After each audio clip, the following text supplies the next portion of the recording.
Hello friends, आप सबका welcome है आपके अपने चैनल वेब सिरुकेयर में। दोस्तों, हम लोग आदर्शवाद, प्रकृतिवाद, प्रयोजनवाद से रिलेटेड सारी वीडियो देख चुके हैं। सारी वीडियो प्लेलिस्ट में आप जाकर देख सकते हैं सीरियल वाइज। लेकिन आज हम लोग देखेंगे दोस्तों शिक्षा में प्रयोजनवाद से आप क्या समझते हैं। अगर मान लीजिए नोट्स टाइप से एग्जाम में लिखने को आते हैं प्रयोजनवाद का शिक्षा में क्या योगदान है या शिक्षा में प्रयोजनवाद से आप क्या समझते हैं, तो हम किस प्रकार से लिखेंगे ये देखते हैं। देखिए दोस्तों, प्रयोजनवाद तथा आधुनिक शिक्षा का घनिष्ठ संबंध है। प्रयोजनवाद एक तरह से मॉडर्न एजुकेशन को ही प्रमोट करता है। ये विचारधारा का नाम है परिवर्तन यानी चेंज। इसके बाद संसार में क्या होता है, परिवर्तन होता है। यानी कि प्रयोजनवाद के अनुसार संसार क्या है, परिवर्तनशील है। यहाँ कि किसी वस्तु अथवा सिद्धांत को सदैव के लिए सत्य नहीं कहा जा सकता। यानी प्रयोजनवाद बोलते हैं कि कोई भी सिद्धांत, कोई भी वस्तु हमेशा के लिए सत्य नहीं होता है, वो परिवर्तनशील होता है। संसार के बहुत से देशों में जहाँ समाज किसी समय कृषि प्रधान होने के नाते ग्रामीण जीवन व्यतीत कर रहा था, अब औद्योगिक तथा शहरी बन गया है। इस परिवर्तन को हम अपने देश में भी देख रहे हैं। कहने का मतलब इनका ये है कि परिवर्तनशील संसार है, इसलिए सभी वस्तुएं, सभी सिद्धांत सदैव बदलते रहते हैं, चेंज होते रहते हैं। जहां हम समाज किसी समय देखते थे कि कृषि प्रधान, खेती बाड़ी पर लोग जीवन यापन करते थे, खेती बाड़ी पर वो डिपेंड रहते थे। लेकिन अब वही औद्योगिकरण हो गया, शहर बन गया, वन को काट दिए गए। इस परिवर्तन को हम अपने देश में भी देख रहे हैं। इनका कहना है प्रयोजनवाद का। स्वतंत्रता के बाद अगर देखा जाए तो भारत की राजनीतिक, आर्थिक तथा सामाजिक दशा में बहुत बड़ा चेंज हुआ है। यह चेंज हमारी इच्छा के अनुसार भले ही नहीं हुआ है, लेकिन इसका अर्थ ये नहीं कि सन 1947 के पश्चात परिवर्तन हुआ ही नहीं। कहने का मतलब दोस्तों कि जो भी हमारे अनुसार हो या नहीं हो, हमारे भले के लिए हो या हमारे भले के लिए नहीं हो, लेकिन 1947 के बाद यानी देश आज़ाद होने के बाद परिवर्तन हुआ है, ये एक्सेप्ट करना पड़ेगा। उस समय जो भी चीज़ें थी और आज के टाइम में जो भी चीज़ें हैं, इसमें काफ़ी ज़्यादा परिवर्तन देखने को मिला है। हमारे जीवन की आवश्यकताओं में भी परिवर्तन हुआ। दोस्तों, उस समय लोगों की क्या नीड्स थी, किस प्रकार से लोग जीवन यापन करते थे, आप देख लीजिए। और आज किस प्रकार से लोगों का जो आवश्यकता है वो बढ़ गया है, किस प्रकार से उसमें परिवर्तन आ गया है, आप खुद देख सकते हैं। शिक्षा तथा शिक्षण संस्थाएं में भी परिवर्तन के चक्कर से नहीं बच सकी। यानी कहने का मतलब पहले का शिक्षा व्यवस्था, शिक्षण संस्थाएं भी अलग तरीके का हुआ करती थी और आज अलग तरीके। पहले तो बच्चे पेड़ के नीचे भी बैठ कर पढ़ते थे, गुरुकुल में पढ़ते थे, लेकिन आज जो है दोस्तों सब कुछ चेंज हो चुका है। शिक्षा के क्षेत्र में विचारधारा को प्रतिपादित करने का श्रेय किनको जाता है, विलियम जेम्स तथा प्रसिद्ध दार्शनिक एवं शिक्षा शास्त्री जॉन डुई को है। जॉन डुई और विलियम जेम्स की बात यहाँ पर की गई है। डुई जो है दोस्तों, जॉन डुई जो है, इनके अनुसार क्या है, किसी वस्तु की सच्ची उपयोगिता यही है कि मानव कल्याण के लिए उपयोगी हो। वो बोलते हैं कि कोई भी वस्तु कि अगर हम उसके उपयोग की बात करें तो रियल उपयोग उसको तभी हम कर पाएंगे जो जिससे कि मानव का कल्याण हो। अगर उस वस्तु की उपयोगिता से मानव का कल्याण नहीं हो रहा है तो उसको हम उपयोगी नहीं कहेंगे। शिक्षा को भी उपयोगी उसी समय कहा जा सकता है उसके विभिन्न अंगों का संबंध मानव कल्याण के लिए हो। अगर एजुकेशन से भी हमारे मानव का कल्याण हो रहा है तो ये एजुकेशन हमारे लिए उपयोगी है, वरना नहीं है। यदि शिक्षा अथवा शिक्षण संस्थाएं मानव के लिए हितकारी एवं उपयोगी हैं तो ठीक है, अन्यथा इन्हें भी बदल देना चाहिए। कहने का मतलब कि अगर हमारी शिक्षा संस्थाएं या शिक्षा हमारे लिए अगर वो हितकारी हैं, उपयोगी हैं, वो हमारे लिए कल्याणकारी हैं तो ठीक है। अगर नहीं है तो उसमें भी चेंज लाना चाहिए। प्रयोजनवाद अखंड विश्वास है कि किसी भी शिक्षा प्रणाली को समाज की बदलती हुई परिस्थितियों को दृष्टि में रखते हुए सदैव के लिए अंतिम नहीं कहा जा सकता। उनके कहने का मतलब कि आज मान लीजिए तो हमारी न्यू एजुकेशन पॉलिसी 2020 अगर लागू हुई तो ऐसा नहीं कि हमेशा के लिए रहेगी। आगे आने वाले समय में हो सकता है कि हमारे समाज की आवश्यकताओं के अनुसार इसमें परिवर्तन करना पड़े, तो करना चाहिए। समाज में होने वाले परिवर्तन के साथ इसमें भी परिवर्तन होना जरूरी होता है, क्योंकि प्रगतिशील समाज में केवल वही शिक्षा अथवा वही स्कूल जीवित रह सकते हैं जो समाज की बदलती हुई आवश्यकता के अनुसार वो फ्लेक्सिबल हो, वो अपने आप में भी परिवर्तन लाने वाले हो। कहा जाता है ना दोस्तों कि अगर संसार के बदलते हुए संसार, जो बदलती हुई प्रकृति है, उसकी अकॉर्डिंग अगर आप अपने आप में चेंज नहीं लाते हैं तो प्रकृति आपको एक्सेप्ट नहीं करेगी, रिजेक्ट कर देगी। इसी प्रकार से समाज की बदलती हुई आवश्यकताओं के अनुसार अगर शिक्षा व्यवस्था या स्कूल को नहीं बदला जाएगा तो फिर वो जीवित नहीं रह सकता है। उसके अनुसार उसको फ्लेक्सिबल बनाना चाहिए। बालों को वास्तविक जीवन के अनुभव यानी कि दोस्तों उनका रियल लाइफ जो एक्सपीरियंस है बच्चों का वो प्रदान करके फ्लेक्सिबल, अनुकूल योग्य, एडाप्टेबल होना चाहिए तथा सामाजिक दृष्टि से कुशल ये होना चाहिए। मतलब इस प्रकार से हमारी शिक्षा व्यवस्था होनी चाहिए जो कि फ्लेक्सिबल हो, रियल लाइफ एक्सपीरियंस पर बेस हो, एडाप्टेबल हो यानी अनुकूल हो, सामाजिक दृष्टि से भी वो कुशल हो। इस प्रकार की शिक्षा व्यवस्था होनी चाहिए। प्रयोजनवाद के अनुसार केवल ज्ञान के लिए ज्ञान को प्राप्त करना शिक्षा का लक्ष्य नहीं है। यानी शिक्षा का लक्ष्य मतलब ये नहीं कि हम ज्ञान केवल प्राप्त कर ले। उनका मतलब ये है कि शिक्षा के विभिन्न रूढ़ि, बौद्धिक, धार्मिक और सौंदर्यात्मक आदि को विभिन्न प्रकार की क्रियाएं माना जाता है।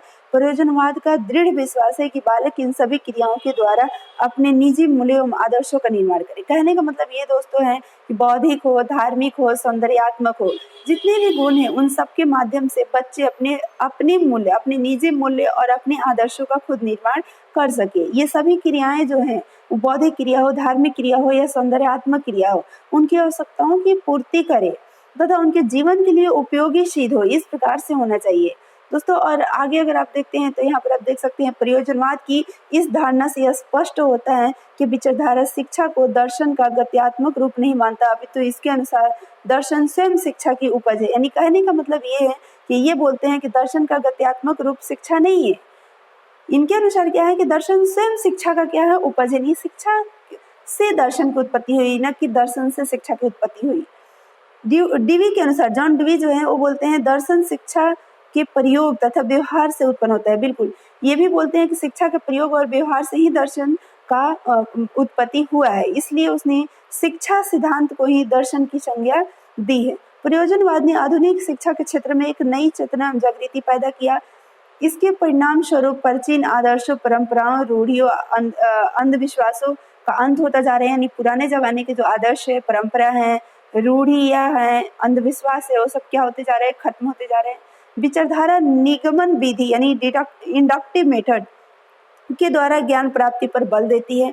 यानी अगर देखा जाए प्रकृतिवाद किस मेथड को ये मतलब यूज करने का या उपयोगी मानते हैं, जैसे हम लोगों ने दोस्तों इंडक्टिव मेथड, डिडक्टिव मेथड पढ़ा है, आगमन विधि और निगमन विधि। आगमन विधि में क्या होता है दोस्तों कि पहले एग्जाम्पल्स बच्चे को बताए जाते हैं, फिर रूल की तरफ हम जाते हैं। लेकिन निगमन विधि में क्या होता है दोस्तों, पहले हम रूल पढ़ते हैं, फिर हम एग्जाम्पल की तरफ जाते हैं। तो ये होता है निगमन विधि दोस्तों। इससे बालक अन्वेषण के रूप में खोज करके केवल उन्हीं आदर्शों, मूल्यों तथा सत्यों को स्वीकार करते हैं जो प्रयोग तथा अनुभव के द्वारा सत्य सिद्ध हो सके। इनका कहना ये है कि निगमन विधि का यूज करना चाहिए ज्ञान प्राप्ति के लिए, ताकि बालक जो है अपने आदर्श, अपने मूल्य का प्रयोग करके, इन्वेंशन करके सत्य का खोज कर सके अपने अनुभव के आधार पर। इस प्रकार प्रयोजनवाद व्यक्तित्व के महत्व पर बल देते हुए स्वतंत्र क्रिया, प्रयोग, अनुभव, लचीलापन, अनुकूलता, उपयोगिता पर बल देते हैं। यानी ये बोलते हैं स्वतंत्रता होनी चाहिए, क्रिया, एक्टिविटी पर ये बल देते हैं, एक्सपेरिमेंट पर, एक्सपीरियंस पर, फ्लेक्सिबिलिटी की ये बात करते हैं, एडॉप्टेशन की ये बात करते हैं और यूज की बात करते हैं, उपयोगिता की ये बात करते हैं कि एजुकेशन हमारे लिए उपयोगी होनी चाहिए, जो भी वस्तु हमारे लिए उपयोगी होनी चाहिए तभी वो सत्य है। ये जिससे व्यक्ति तथा समाज दोनों निरंतर उन्नति शिखर पर चढ़ते रहे। अगर इन चीजों को ध्यान में रखा जाए तो इनका ये मानना है कि समाज और व्यक्ति दोनों आगे उन्नति के शिखर पर चढ़ते रहेंगे। अब आगे देखेंगे दोस्तों प्रयोजनवादी जो शिक्षा है उसकी प्रमुख क्या क्या विशेषता है। फर्स्ट ऑफ ऑल, शिक्षा जीवन के रूप में अगर हम बात करें तो प्रयोजनवाद अखंड धारणा है। परंपरागत शिक्षा निष्क्रिय है। वो बोलते हैं पुराने जमाने के जो शिक्षा व्यवस्था है वो क्या है, निष्क्रिय, इसमें कोई जीवन नहीं है। यह बालक तो बना बनाया ज्ञान हस्तांतरित करके निष्क्रिय जीवन के लिए तैयार करती है। यानी अगर देखा जाए तो ये बना बनाया ज्ञान है, बस बालक में इसको एक से दूसरे में ट्रांसफर करके उसके जीवन को भी ये निष्क्रिय बना सकती है। इस विचारधारा के अनुसार जीवन क्या है, क्रिया है। बालक सच्चा ज्ञान केवल क्रिया करके ही मतलब प्राप्त कर सकता है। जो परंपरागत शिक्षा है या जो पुरानी विचारधाराएं हैं उससे नहीं, बच्चा खुद एक्टिविटी करके ज्ञान की उत्पत्ति कर सकता है। आगे देख सकते हैं शिक्षा विकास के रूप में दोस्तों, बालक अन्वेषक के रूप में प्रत्येक स्तर पर क्रिया तथा प्रयोग द्वारा नवीन मूल्यों तथा सत्यों का निर्माण करके अनिश्चित भविष्य में आने वाली चुनौतियों से टक्कर लेने के लिए योग्य बन जाए।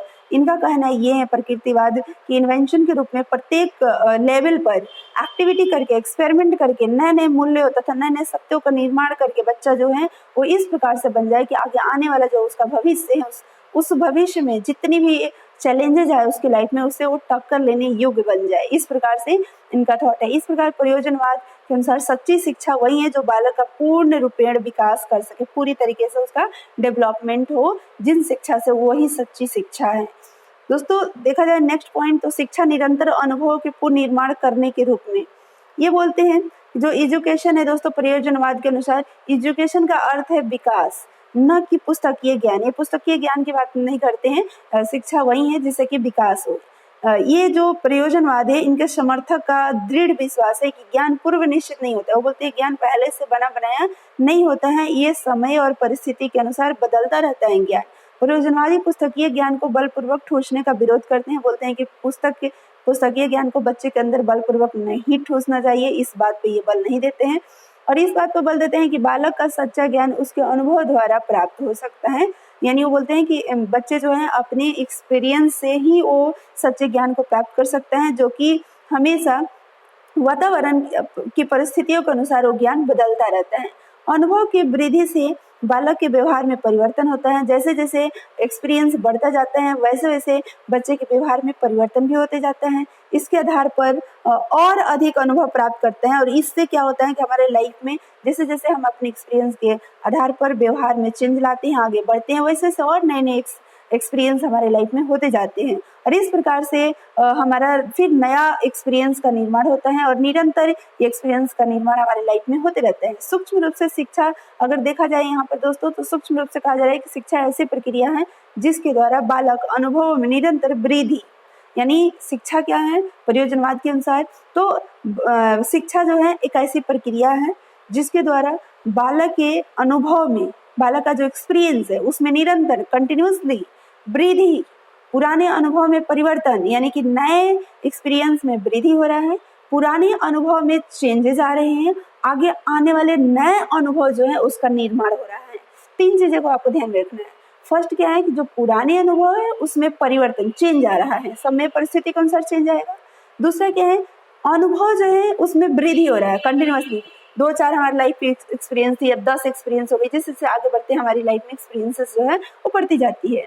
और तीसरी चीज क्या है कि आगे नए और अनुभव का निर्माण होता है। ये एक शिक्षा ऐसी प्रक्रिया है जिसके थ्रू हम अनुभव में वृद्धि करते हैं, पुराने अनुभव में परिवर्तन करते हैं और नए अनुभव का पुनर्निर्माण करते हैं। इस प्रकार डूवी जो है, जन डूवी, वो बोलते हैं शिक्षा अनुभव के पुनर्निर्माण की प्रक्रिया है।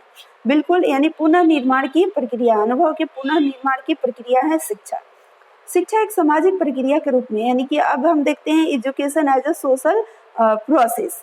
प्रयोजनवाद बोलते हैं, प्रयोजनवाद के अनुसार व्यक्ति एक सामाजिक प्राणी है। ये सामाजिक प्राणी व्यक्ति को मानते हैं, उसका समाज के प्रत्येक व्यक्ति के साथ उतना ही घनिष्ठ संबंध है जितना उसके अपने परिवार से है। बिल्कुल, समाज में रहते हुए वो विभिन्न प्रकार के अनुभव द्वारा अधिक ज्ञान प्राप्त करता है। जॉन डूवी का अटल विश्वास है शिक्षा सामाजिक जीवन की निरंतरता है। यानी अगर देखा जाए तो दोस्तों समाज में भी हमें बहुत प्रकार के अनुभव प्राप्त होते हैं, इसलिए जॉन डूवी ये बोलते हैं कि शिक्षा सामाजिक जीवन की निरंतरता है। शिक्षा राज्य की जिम्मेदारी के रूप में अगर देखा जाए तो दोस्तों प्रयोजनवाद इस बात पे भी बल देते हैं कि वर्तमान जनतांत्रिक युग में राज्य को बालक की शिक्षा संबंधी पूरी जिम्मेदारी अपने ऊपर लेनी चाहिए। यानी कहने का मतलब जिस भी आप राज्य में रह रहे हैं उस राज्य की जिम्मेदारी बनती है कि बालक की पूरी शिक्षा कैसे पूरी की जाए, यानी कि उसकी शिक्षा संबंधी जो भी जिम्मेदारियां हैं वो उसके राज्य के ऊपर होनी चाहिए, यानी राज्य की जिम्मेदारी बननी चाहिए, जिससे कि व्यक्तित्व का समुचित विकास हो सके और भावी जीवन में आने वाली जो प्रत्येक चुनौती है उसका वो सामना कर सके। दोस्तों ये आप लोगों ने देखा हमारा नोट्स, जैसे कि शॉर्ट में आपको नोट्स लिखने के लिए आता है, यानी कि प्रयोजनवाद का शिक्षा के क्षेत्र में क्या योगदान है या शिक्षा में प्रयोजनवाद क्या है, ठीक है, तो आप ये लिख सकते हैं। अब आगे हम लोग देखेंगे नेक्स्ट दोस्तों प्रयोजनवाद किस प्रकार से प्रकृतिवाद तथा आदर्शवाद से अलग है। जैसे कि 3 चीजें हम लोगों ने पढ़ा है दोस्तों, आप ध्यान यहाँ पर दीजिएगा।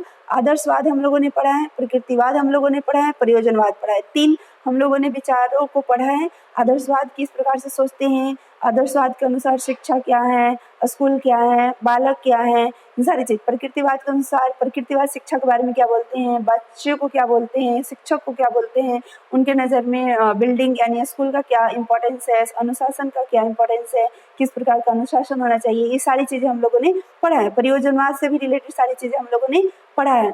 अगर वीडियो आप नहीं देखे हैं तो प्लीज़ आप प्लेलिस्ट में जाकर उन सारी वीडियो को सीरियल वाइज सारी वीडियो बनी हुई है, आप देख सकते हैं। दोस्तों अब यहाँ पर हम लोग नेक्स्ट वीडियो में यही देखेंगे कि परियोजनवाद जो है इन दोनों से कैसे अलग है, इन दोनों से कैसे डिफरेंट है। तो दोस्तों अगर ये वीडियो पसंद आई है तो आप लाइक शेयर करना मत भूलिएगा। चैनल पर पहली बार हैं या चैनल को सब्सक्राइब नहीं किए हैं तो प्लीज कर लीजिएगा। और नेक्स्ट वीडियो हम लोग लेकर आएंगे परियोजनवाद, प्रकृतिवाद, आदर्शवाद से कैसे डिफरेंट है, कैसे भी नहीं। तब तक के लिए आप सभी लोगों को thank you, all the best. फिर मिलेंगे नेक्स्ट वीडियो में। आप लोग अपना ध्यान रखिएगा, ख्याल रखिएगा।